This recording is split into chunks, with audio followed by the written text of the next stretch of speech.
5 after, so I want to get started. This is Dr. Maraist. He's one of our chief residents, here to do his grand rounds today on lupus and pregnancy. And Kyle might be here, so we'll All right. Good afternoon, everybody. Again, we're going to be talking about lupus today and pregnancy. Originally, I picked another topic, but Dr. Gwen said I had to pick something else. I wanted to do HIV and pregnancy, but she wouldn't let me. But lupus is, well, it's a kind of a... No, I was about to get to that. Lupus actually related to pregnancy is probably one of the reasons I went into medicine. I actually have an aunt who I never met. She died from lupus probably 6 months after delivery of one of my cousins from complications. She had heart complications. I think she had some valvular issues after delivery. So never meeting her and not understanding much about medicine or lupus in the first place kind of made me want to go into it. So it does kind of actually hit home for me. So I do have an interest in this. Okay, here's our objectives today. I left them kind of broad because even though we may go a little bit in depth into lupus, I really just, especially mostly med students are here, and for the residents, we may go into depth about treating lupus in pregnancy, but really I would just want you to know the basics, the principles of treating lupus in pregnancy.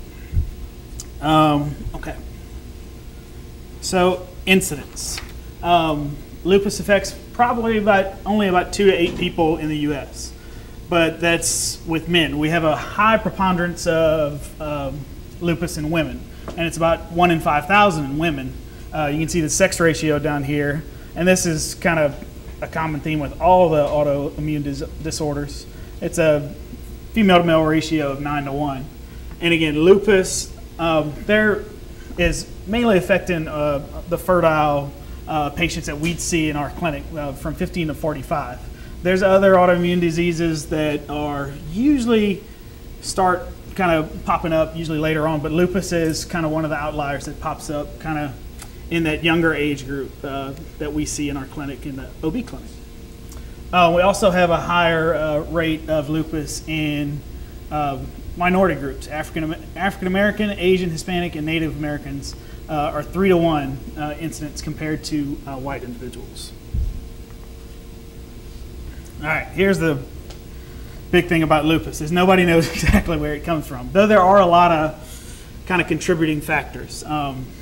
And they've been well studied and everything, but there's not one thing you can put your finger on and say this is the reason why you have lupus.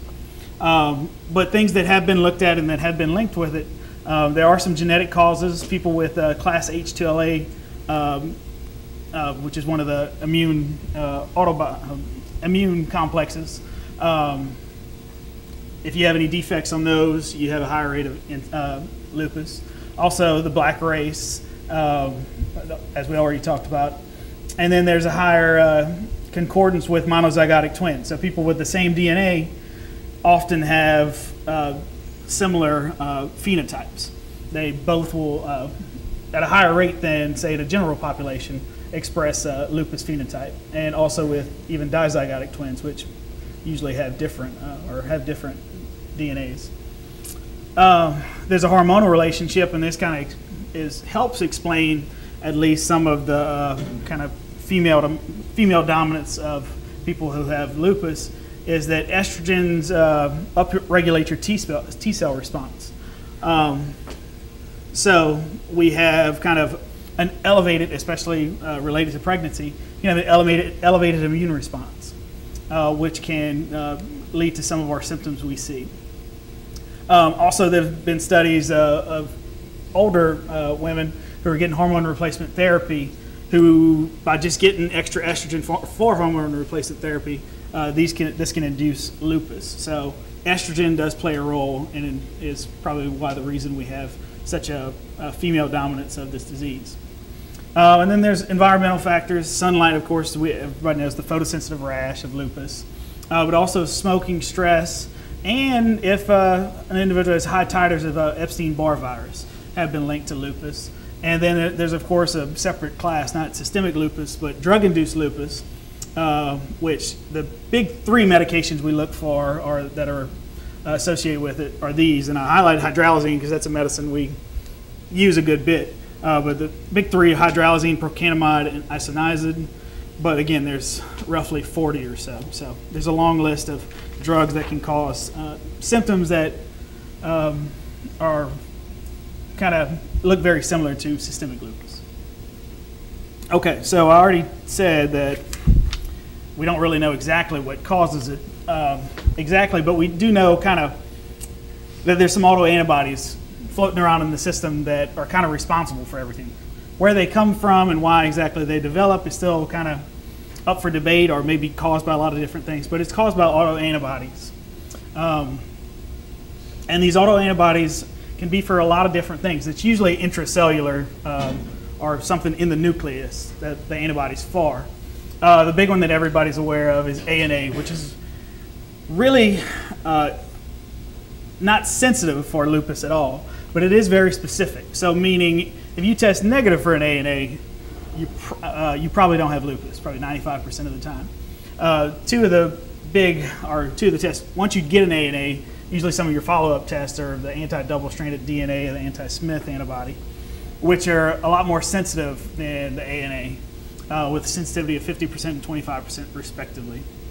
I'm going to just give little tidbits of stuff I learned when I was researching all this stuff.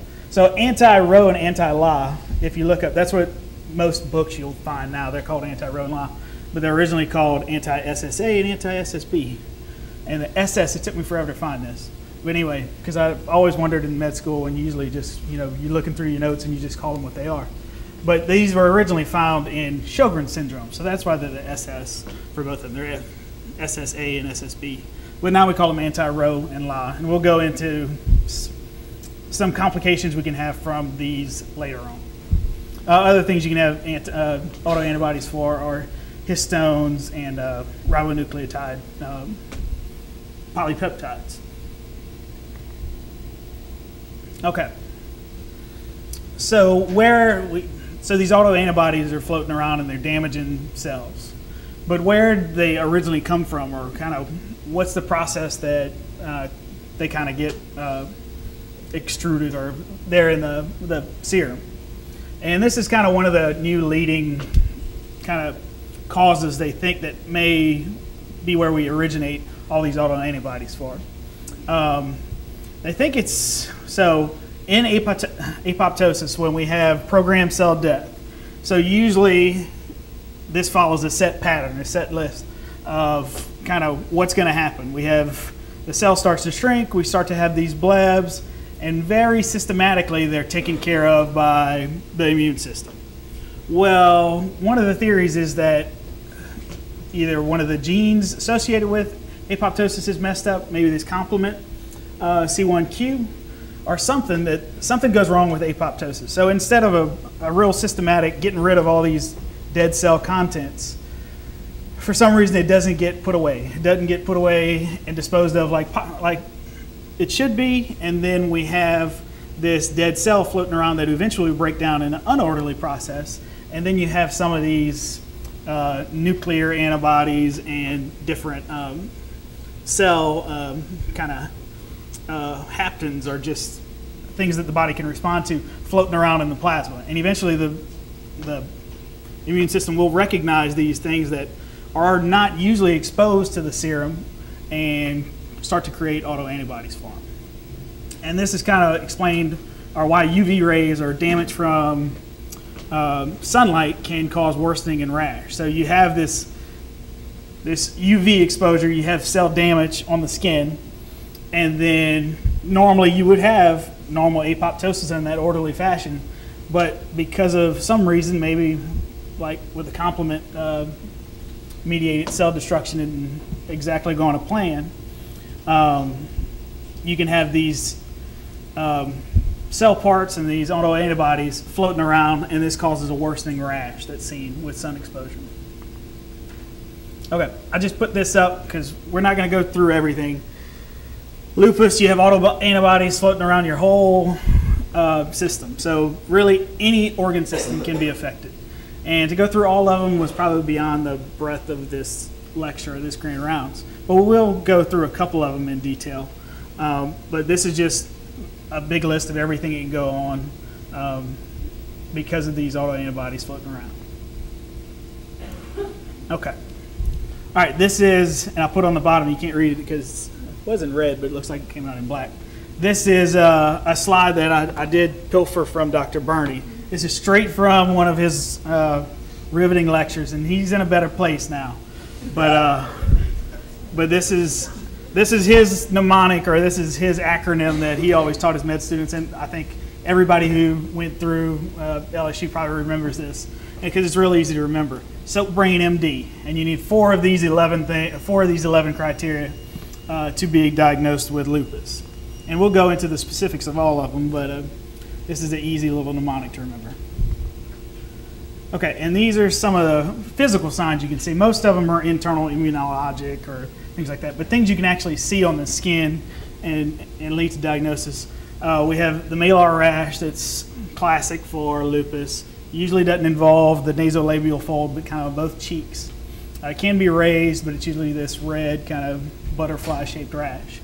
And then you have the discard rash, which is usually raised, especially if it's on the scalp. It can cause almost like this keloid-looking appearance. It usually clogs the pores and causes scar tissue and everything. And it can also cause alopecia wherever it erupts. And then we have the photosensitive rash, which could be anywhere, classically on kind of big surfaces, usually on the back or thighs or legs. Oh, here's our first question. Who's the smartest in the class? This one's easy. Cameron. All right, so there's always an oral ulcer, not always, but there's an oral ulcer associated with lupus. Painless or painful to touch?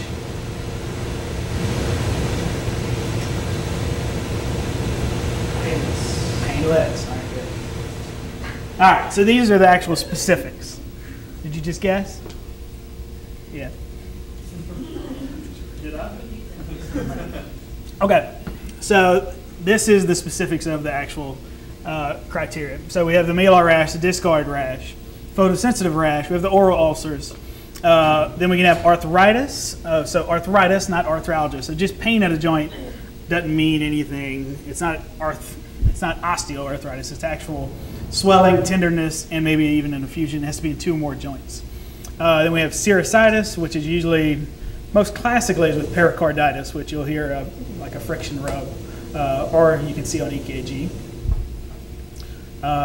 We have renal involvement, which we'll get into a little bit later, but it's usually a persistent proteinuria, 500 milligrams a day, or 3+ on a urine dip. And then there has to be kind of junk or sediment in the UA, so either red cells, hemoglobin, any kind of cast or anything. You can have central nervous system involvement. It can be seizures or psychosis, but probably the most common symptom that people actually come in with is just kind of confusion and a mental fog is kind of the most common thing associated with it. Of course, we have our positive ANA, and then the immunologic disorders. So those are kind of are more specific for lupus tests, the anti-double-stranded DNA, anti-Smith. I didn't know this one. This is one I've never seen before. But if they test positive RPR, this one at the bottom here, if they test positive for an RPR and you send the confirmatory test, if they have that done twice, 6 months apart, that's actually one of the positive diagnostic criteria for lupus. You did not. I don't remember that at all. Absolutely, it's on my slide. Really? Positive RPR. All right. Drug abuse, chronic hepatitis, pregnancy. Probably skip that later. Nah. All right, then we have the last one, the hematologic disorders. And Dr. Burney's thing, it's always blood dyscrasia, which I never knew what that meant, but it could be just anything wrong with a CBC almost.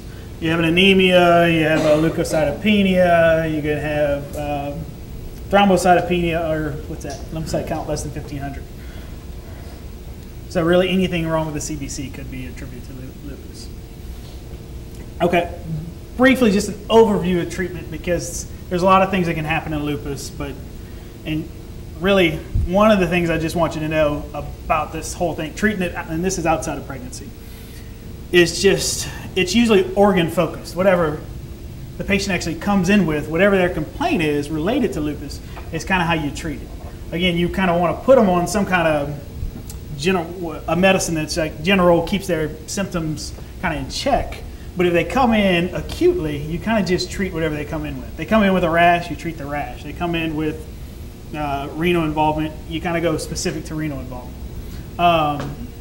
So that's kind of the gist of what I want to get you to learn about lupus. But say if somebody comes in, any fever, which is a common complaint of like a lupus flare, you need to completely work it up. You need to, if they keep running fevers, you need to get a CBC, you need to get cultures, you need to get everything, maybe even a CT. You have to completely rule out some other source of their fever, because this could be the reason why they come in with a flare, because they have some other infection that's kind of tipped them over the edge. You can also do lifestyle measures. This is mostly for the rashes, especially like the photosensitive rash. They can wear sunscreen, always wear long sleeve clothing or long pants, or a hat or something like that, or stop smoking. And then these are all the different medications, and we'll go into some actual specifics of them. But in general, these are kind of the 4 classes we use. I would say the top 3, so NSAIDs, antimalarials, and corticosteroids are the 3 that are used the most for most people. For people with mild to moderate disease, they may just need maybe one of these, maybe just a couple of these classes. And that's really it. Immunosuppressive agents at the bottom, those are the ones for people with kind of systemic involvement. Either they have CNS complaints or they have renal involvement.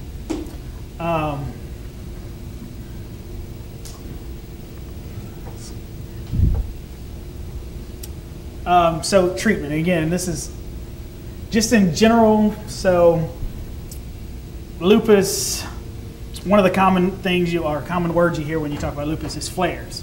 And that's because mostly patients, well, not everybody, but lupus is associated with these periods of kind of where you don't have any disease, kind of these remissions.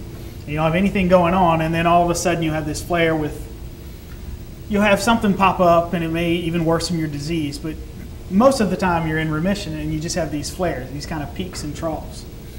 And the goals of therapy, like I said a while ago, is just to keep somebody on maybe the lowest dosage of medicine, or lowest, like hopefully just one med instead of polytherapy, to keep them under control. And of course, if they're not under control, you add medicines or change doses. But the goal is to keep them on hopefully the simplest formula to keep them out of the hospital and keep them without flares or any kind of worsening disease. This is actually a website I found, which is actually very helpful. It's kind of a patient support website called Molly's Fun. And it's just for things to recognize that are things that can trigger a flare, and then 10 warning signs of a flare. And you can see on the warning signs of a flare, most of it is pretty non-specific, except for the hair loss and the rash. Everything else is kind of just pain, aching, a fever, though a lot of lupus patients will run maybe a mild grade fever kind of all the time. So most of it is kind of just maybe gray or a gray area. But 5 things that can trigger a lupus flare are infection, stress, pregnancy, and then sunlight, or changing a different med. So we have pregnancy to look forward to, and we'll talk about it in a minute.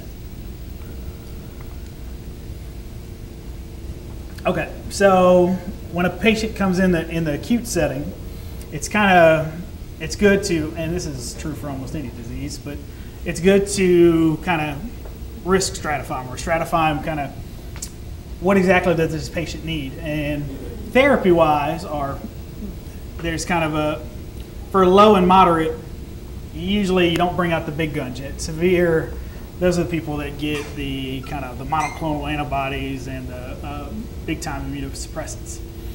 So people that are low risk are people with kind of just mucosal, so just a rash or skin involvement, or just joint involvement. And those people usually can be controlled with just hydroxychloroquine or HCQ, and probably just NSAIDs, and then maybe if it still persists, maybe add just maybe a couple of days or even a week's worth of like low-dose oral glucocorticoids. And then, like I said, if they have, you can also do kind of injections. If they have some kind of rash that's persistent, you can even do just topical injections of some corticosteroid. Moderate, you can have all those symptoms, plus you'll have some non-organ threatening, kind of more serious symptoms. You can have either hematologic, constitutional, which is usually just aches and pains and fever, and musculoskeletal symptoms. They can start having these arthritis. And those people you may add azathioprine or even methotrexate to, even though I kind of left methotrexate out of this lecture because we're never going to use it. And then severe disease, they are usually hospitalized. They get high-dose glucocorticoids. They even can get IV or pulse, usually salumedrol for 3 to 5 days, but sometimes up to a week. And these are people who usually put on the big-time azathioprine, cyclophosphamide, or even things like the rituximabs and that of the world. Okay, so we'll just briefly go through kind of each different medicine, and we'll go quick. So we have NSAIDs, which is probably the mainstay of most lupus treatment. Probably everybody's on an NSAID. Again, it's class B in the first and second trimesters, but we really try to avoid it in the third trimester. We avoid use after 32 weeks. And if you're going to put anybody on it long term, these are usually young women that are going to have this disease for a long time. You need to check CBCs, you need to check a CMP for both renal function, and you want to see their liver enzymes probably every 4 months or so, so probably 2 to 3 times a year. And then you want to watch any real bad abdominal pain or anything like that. You want to look for gastric ulcers and maybe start them on a PPI. This is HCQ, also known as Plaquenil. Anti-malarial, the big thing, I even put asterisks, so you know it's important. They need eye exams yearly. It is associated with a retinopathy, so they need regular eye exams. I know Dr. Groom hates the FDA classes, and so I don't think I even could find an FDA class on hydroxychloroquine, or it might have been like a C. But this is what I did find on UpToDate, which I thought was very helpful. And I think this is what, instead of the A, B, C, D, and X, I think this is what we're going to try to go through with the FDA. And I'll just read it, or you can read it. Maternal lupus is associated with adverse maternal and fetal events. However, pregnancy outcomes may be improved if conception does not occur until the disease has been inactive for over 6 months. HCQ is one of the medications recommended for the management of lupus and lupus nephritis in pregnant women. If pregnancy is detected during therapy, it should not be stopped. It could precipitate a flare of maternal disease, and exposure to the fetus will continue for 6 to 8 weeks due to tissue binding.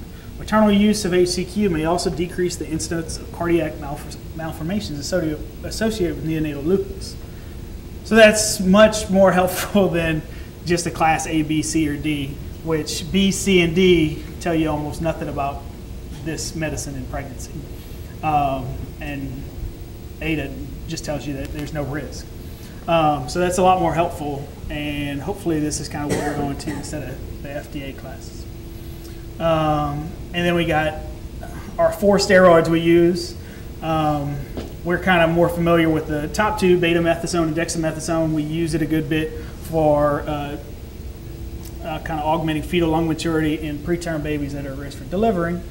But the bad thing about those is they cross the placenta. So if we want to use them for that, we could still use them, and they may help during lupus. But the 2 that we're going to use in lupus and in our pregnant folks are probably prednisone and salumedrol, which are both class C, and really because they're fluorinated, they don't really cross the placenta too much. And these are basically used for, they can be on long-term therapy, or you can use them in high doses for lupus nephritis. Of course, steroids in general are associated with IUGR. Of course, diabetes, especially in high doses, can cause hypertension, and associated with P' and Clep.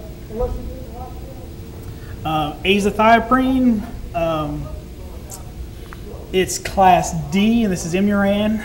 It actually has been used a good bit in patients with renal transplants, and they've only seen rare episodes of congenital defects and just IUGR. So it's deemed safe and recommended, especially in the case of like lupus nephritis or worsening lupus nephritis. But people who are on it in general shouldn't try to become pregnant. Cyclosporine is kind of similar, or it's used kind of the same spot you'd use Imuran or azathioprine. It's pregnancy class C, but it's got some pretty bad side effects, so it's usually not used in pregnancy much. It's usually kind of passed over for azathioprine because you can get hemorrhagic cystitis, bladder cancer are two of the big ones. You can get toxic from it, and then it's also associated with infertility, which may be permanent. All right, so the ones in red are ones that we'll never probably use in pregnancy. This is cyclophosphamide. This is usually for patients who had an acute lupus nephritis flare, and this is used after kind of the initial flare has gone away. This is used for kind of maintenance therapy for immunosuppression that they can take up to about a year or two. It's associated with ectrodactyly, I spelled that wrong, that you can see here, which is kind of the claw hand. And then methotrexate, as we know, we use as an orthoficant, and it's also teratogenic. We don't use too much, but it's really good for joint pain associated with lupus nephritis. Mycophenolate is another one they use kind of as maintenance therapy for people with renal involvement who have an acute flare. This is used to kind of for long-term maintenance for them. They're usually on it for a year or two, along with steroids and things like that. It does cross the placenta, it's class D, and associated with some facial defects. Okay, now we'll finally get to lupus in pregnancy. So fertility rates they're normal in lupus patients. Their fertility rates are just as good as anybody else walking down the street. So especially with newer drugs and people getting better controlled, this is kind of something that patients are going to come in with asking what they need to do and kind of get ready for pregnancy. And probably the biggest thing you can tell them is this top thing. They shouldn't get pregnant, or they should have, don't tell them they can't get pregnant, but they should be 6 months is the goal. 6 months disease-free, or at least like flare-free. Hadn't had any active rashes, no joint pain, no joint effusions or anything for 6 months. That's the goal. That's been studied, and that's the best outcome. No flares or nothing for 6 months. And then say they actually do come in for prenatal counseling. They don't need anything special. They don't need any extra folic acid or more prenatal vitamins or anything. But the goal is, if they're trying to get pregnant, is to try to get them on, well, you don't want them on anything that's teratogenic or anything, but you kind of want them to get on a medication that's, again, the lowest dosage or the easiest to take, or hopefully just one drug, one monotherapy. All right, we do have a lot of risk with lupus. The big one is pregnancy loss, be it early loss or stillbirth rate.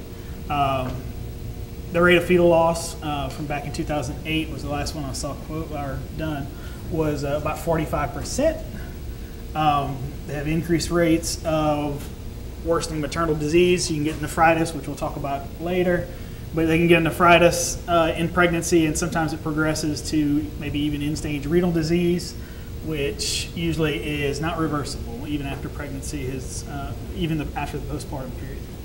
The stillbirth rate, if you read, I got this from, put it cited, but this is just from the Management of Stillbirth Bulletin from ACOG.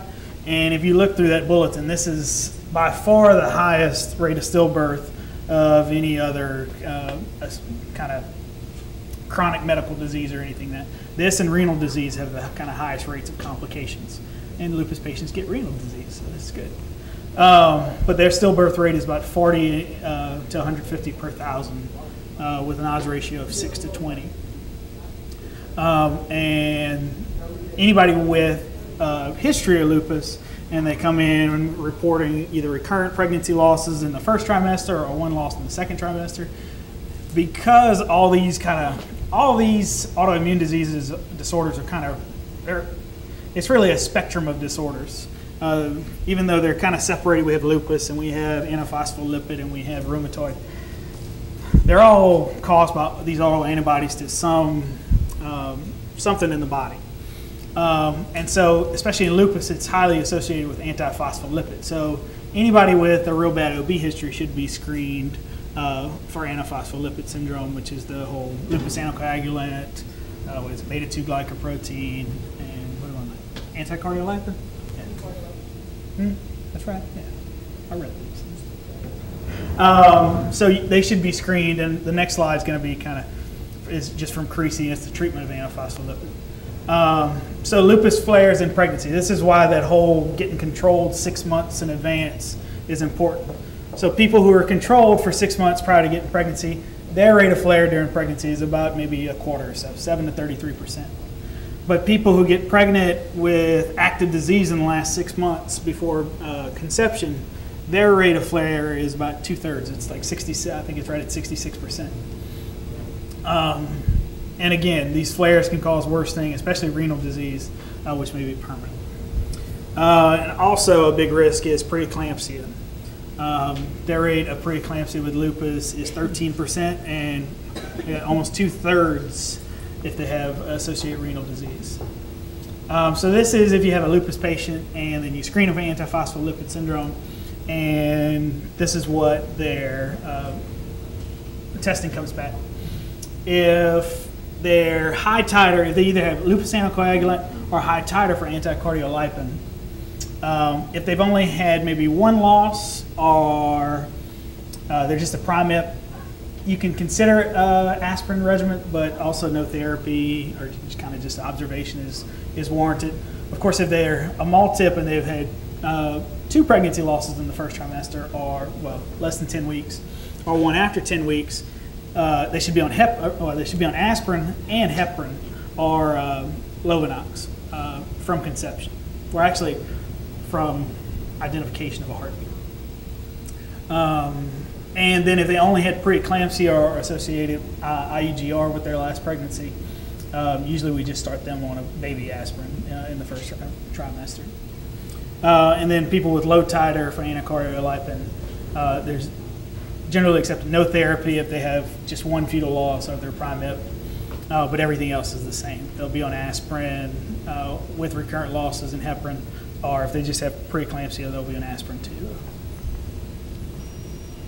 All right, so these are some of the kind of poor outcomes we'll see with lupus. They have a higher preterm birth rate than most people. The last one in 2008 I saw was 32%, which is down from back about 30 years ago. It was 37%. Their rate of IUGR, which you could say maybe it's from the lupus, maybe it's from these people who are on chronic steroid use, but it's around 15%.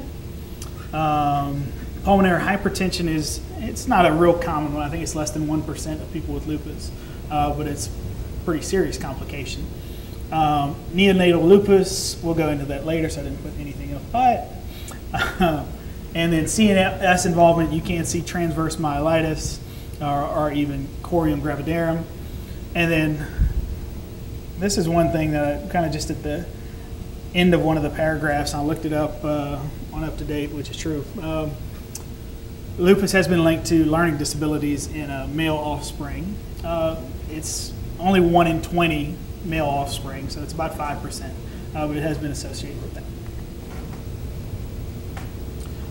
So when they come for prenatal care, besides counseling at the beginning, when they come for their first visit, they have lupus, the thing to concentrate on is to see exactly how long they've been living with this disease, what medications they're on, are they taking this medication, and hopefully they've been 6 months disease-free and they'll have better outcomes. Of course, you probably always have a rheumatologist involved, but you especially want a rheumatologist involved if they have active disease currently or recent active disease, or any history of systemic involvement, either nephritis, cardiac or pulmonary involvement, or CNS involvement. And then, again, you probably always need a high-risk OB doctor or a Dr. Groom, but especially if you have history of systemic involvement, pulmonary hypertension, or clots, or active lupus, or, I think we're about to get into this, anti-Rho or anti-LA. So these are the recommendations of like what labs to get, how often you should follow them. There's no real specific recommendations of how often you should see this patient or anything like that. But again, this is a pretty high-risk patient. You probably want to see him every 2 weeks for maybe say the first 2 trimesters, and then probably weekly after that. And then if there's any active disease or anything wrong with their pregnancy, you probably want to see them weekly. But this is kind of what your lab should get. On your initial labs, you should get a CBC, and you get a renal function. You want to see a protein creatinine ratio, UA, and a GFR. And then you want to get some of the kind of immune labs. You want to get anti-Rho, La, lupus anticoagulant, anti-cardiolipin, anti-double-stranded DNA, complement levels, and a uric acid. And then CBC, so you want to check for any kind of hematologic pathology approximately every month. So you want to see if they have a resultant thrombocytopenia or something related, and you should check that even more regularly than some of the other labs.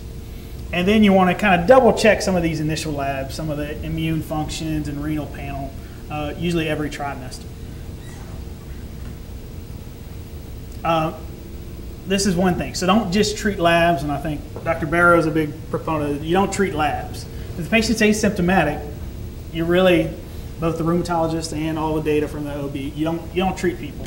You may want to follow them a little closer and maybe even do labs a little bit more often, but you shouldn't just treat a lab. The patient usually needs to have some kind of symptomatology for you to either change a treatment or up a dose or something.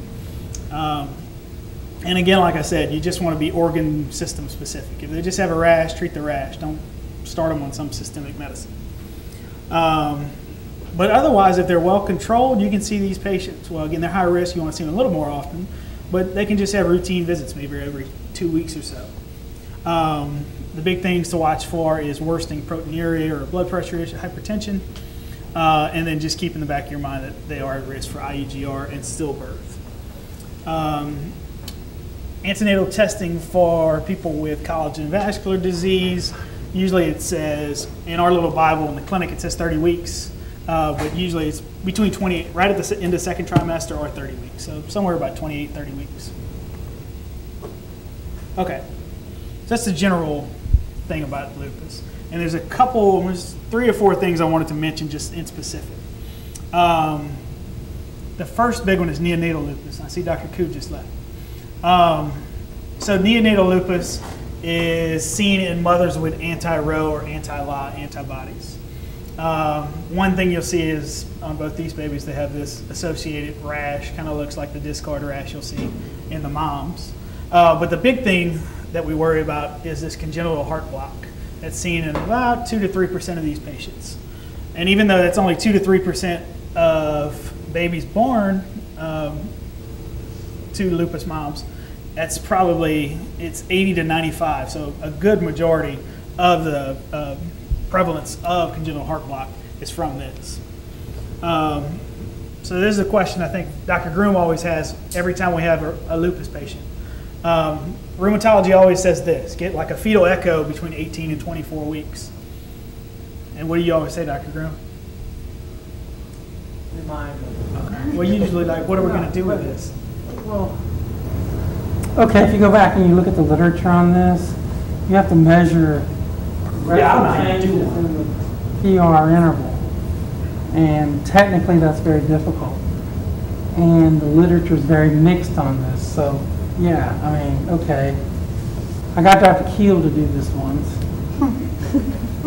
So that's what Dr. Grimm's talking about, the PR interval. You want to look at the different degrees of heart block and why the rheumatologists want us to get it so early, and then they want, so besides getting it at 18 to 24 weeks, they usually recommend that you do it like weekly or even every other week until they're 30 or 32 weeks. In all fairness to the rheumatologist, so that's what's in their literature. Yeah, and I'm going to go over the one paper that kind of is why they want to do it, but it's only like 40 different people, it's 40 patients. Yeah, You're going to see decrease in fetal heart rate. I mean, heart rate. That's what you're going to be listening for. So yeah, just a reminder, because I was decent at cardiology, but these are the 3 different heart blocks. So first degree AV block, that's usually, it's usually benign, it's usually self-limited, and it's usually just a delay in going from the SA node down through the Purkinje fibers and everything. It's usually just a delay. The one that we're probably going to mainly be concerned about looking at congenital heart block is second degree block. And again, Mobitz type 1 is the one where you have the PR interval keeps getting longer and longer and longer, then you drop a beat and you kind of start back over.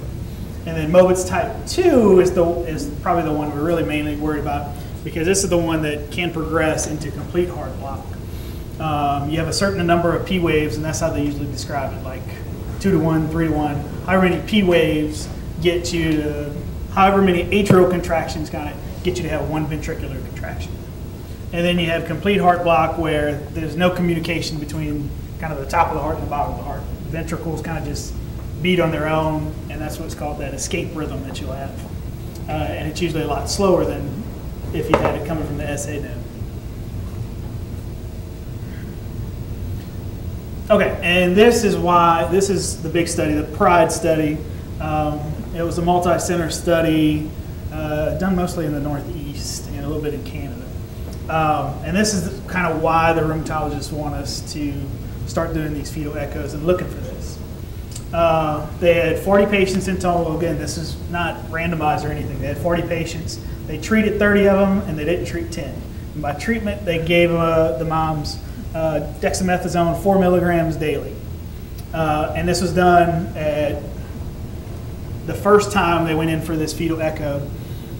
If they found any degree of heart block, they got, these 30 at the top got treated. In the first degree heart block group, let's see, I think there were only 2 infants, and both of them converted to normal sinus rhythm by 1 week postpartum. So by 1 week of age, they both converted to normal sinus rhythm. In the patients with second degree heart block that received the dexamethasone, 2 of the 6 reverted to normal sinus rhythm. 3 of the 6 remained in second degree heart block until they were born, and then 1 actually progressed to complete heart block. So 2 got better and 3 got the same, and only 1 got worse.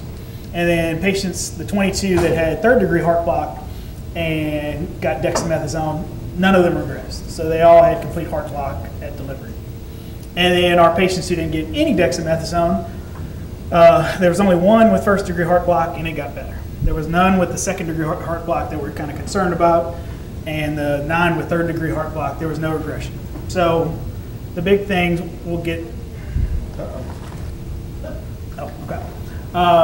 the big thing to kind of take from this, I think I go into it after this.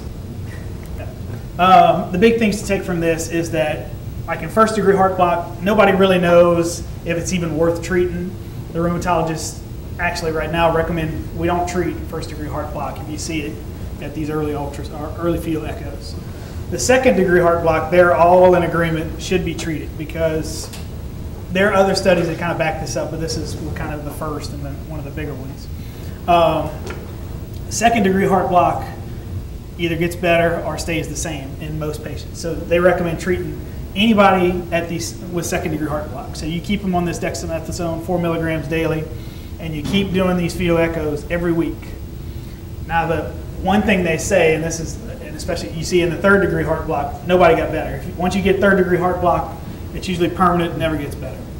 So it is controversial. There's a couple centers that still treat third degree heart block with the dexamethasone, but in general, there's no firm recommendation. You don't treat third degree heart block. So it's really just this dexamethasone is used for second degree heart block. And this is kind of where their recommendations, this kind of solidified their recommendations. They did a large cohort study looking back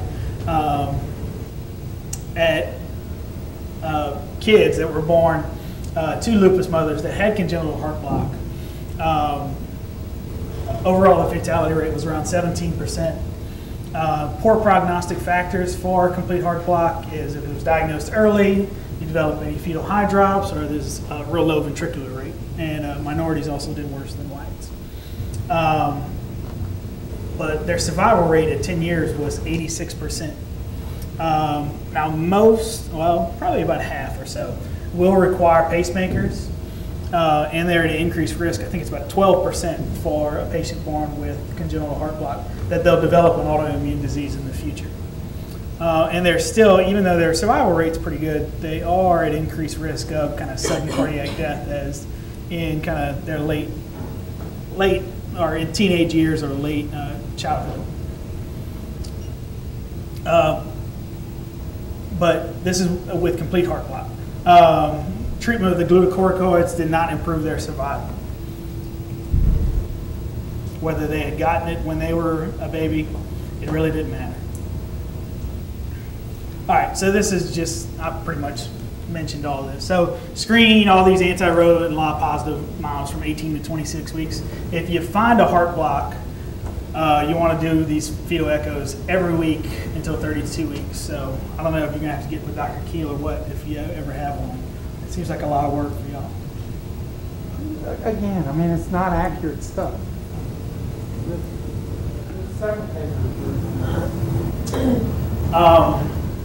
Again, if mothers are on HCQ, it's generally recommended to continue and actually improve outcomes, but usually it's not started in pregnancy.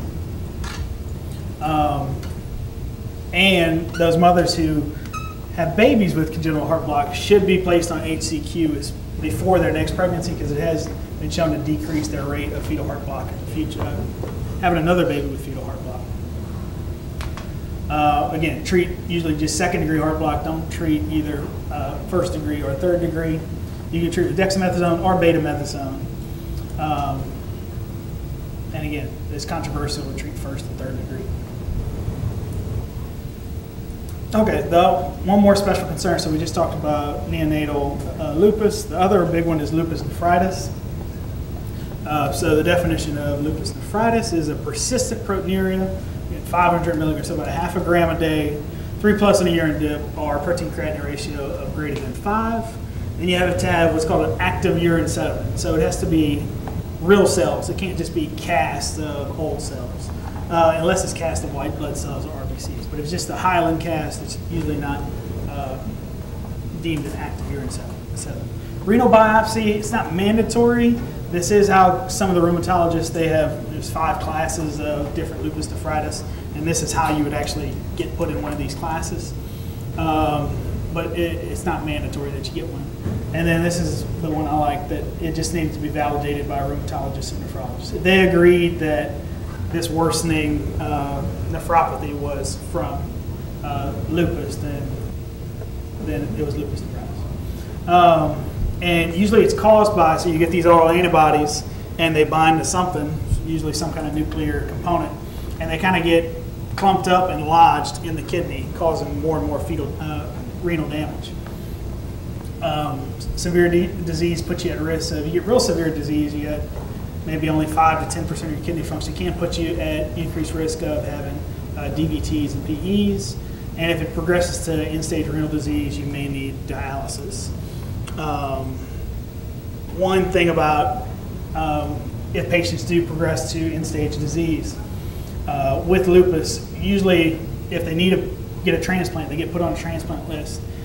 They usually only will do their transplant if they've been asymptomatic without active disease for at least 6 months, but usually a year before they'll get a transplant because of the risk of rejection. And this is the big thing. Lupus nephritis, they can have a fetal loss rate of up to 75%. Okay. So lupus nephritis, if you have a patient who's pregnant and actually comes in maybe with a bout of lupus nephritis, kind of what are the mainstays of the basics of treatment? You're going to have usually a worsening hypertension, and so we treat those with the medicines we commonly treat blood pressures with, hydroxyl, betamol, methyl-dopa, or nifedipine. And then our renal function worsens along with an increased protein to urine sediment. And say it's not I don't know, maybe just a mild case of lupus nephritis. You maybe can get by with just hydroxychloroquine or maybe some low-dose steroids, but usually these patients are going to need usually a higher dose, maybe a pulse dose of Solumedrol. And one thing that is acceptable to start in pregnancy if they really have a severe case is to start this azathioprine, and as long as you don't exceed 2 milligrams per kilogram, it's deemed safe to take in pregnancy. Now, if their case is severe and they do develop this lupus nephritis, in general, and this is from the rheumatologist, this is straight from like their ACOG, it's the American Academy of Rheumatology. This is kind of their practice bulletin on it. It says consider delivery at 28 weeks if active lupus nephritis. Okay, this is one other study just to kind of summarize all the bad things that can happen with lupus nephritis by Smythe et al. It was a meta-analysis. It was a total of 37 studies they looked at after they kind of vetted through them. They just wanted to see kind of the rates of some poor outcomes, both of fetal outcomes and maternal outcomes. And it was about, I think, some of the studies went back to, I think, like 1980 up to like 2002. And so the fetal outcome, oh, there it is, 1980 to 2009. The primary fetal outcomes they looked at were spontaneous abortion, stillbirth, and neonatal death. And then maternal complications they looked at were death, stroke, hypertension, preeclampsia, nephritis, or lupus flares. And I was trying to get the table actually from this paper in here, but I'm not very computer literate. So but I just kind of summarized the very end of the results. So maternal complications with patients with lupus nephritis, they usually get a lupus flare about 25% of the time in pregnancy. Hypertension worsens about 16% of the time. They actually get acute onset or flares in nephritis 16% of the time, and preeclampsia about 7% of the time. And then some of the real morbid or severe things, eclampsia, stroke, and death, is about a 1% rate. Fetal complications were present, so the stillbirth or fetal loss about 23% of the time. And their premature rate was right at 40%.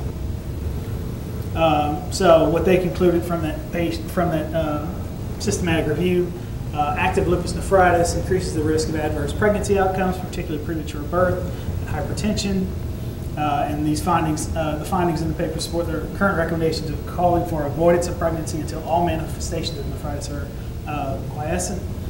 And then a history of nephritis was associated with higher rates of preeclampsia, thus emphasizing the need for a multi-specialty approach and close monitoring and early recognition of signs of preeclampsia. Which leads us into how the heck do you tell the difference between lupus nephritis and preeclampsia? And to be honest with you, it is very difficult, and there's only a couple different things that kind of maybe can clue you in, but they're very similar presentations. You have these elevated or worsening blood pressures, and they both have proteinuria. So again, that's almost the definition of preeclampsia. And they can both have CNS findings, so they can both start having seizures. So how can you tell the difference? The only kind of slightly helpful labs is nephritis. You can look at their UA, and if they have white blood cells and red blood cells, then maybe it's that. And then preeclampsia, you want to kind of look at kind of the HELP syndrome kind of labs. Look for thrombocytopenia, which you can see in lupus, but it's in general is more associated with preeclampsia. And then elevated liver enzymes or uric acid. But in general, if they have this preeclampsia or this lupus nephritis, usually if you can't control their blood pressures and they have this worsening proteinuria, usually delivery is necessary, if not, well, is considered if not necessary. Of course, keep in mind the entire clinical picture. If you have a real preterm baby, maybe you'll try to hold off delivering for maybe a couple days or so, or until you really have no other options. But for the well-controlled individuals, delivery can go on and be just like everybody else. They can have routine deliveries for just regular obstetrical causes. About a third do undergo operative delivery. They are kind of at a higher rate than the general population. But they can expect to have a normal labor outcomes when they're at term. The only thing is special down here for delivery, if somebody's been on recent steroids or long-term steroids, you want to give them a kind of a pulse dose during labor and then up to 24 hours postpartum of hydrocortisone, 100 milligrams every 8 hours. Postpartum-wise, there's no real specific guidelines. It just says follow them. Everything I read just says follow them real closely. So you probably want to get this maybe some more labs, maybe the first couple of days after delivery, and then maybe at their 6-week visit or a couple weeks out, get all these labs, kind of the general lupus labs. But once they're non-pregnant or once they're delivered, you can treat them like everybody else. So if they really have some acute lupus flares, you can put them on all the big guns if you need. Of course, you probably have them see a rheumatologist, but you can put them on systemic steroids and all that. Do whatever you have to do once we have a baby not on board. And then last slide is just breastfeeding. Generally recommend it. The only drugs that these patients might be on that are not safe are the azathioprine, cyclosporine, cyclophosphamide, and methotrexate. But generally, all the others that they'll take, NSAID, steroids, ACQ, are all safe. And then there's not much data on some of the monoclonal antibodies, but they don't think there's much fetal absorption because they're real big molecules. So it's probably safe. And that's it. All right.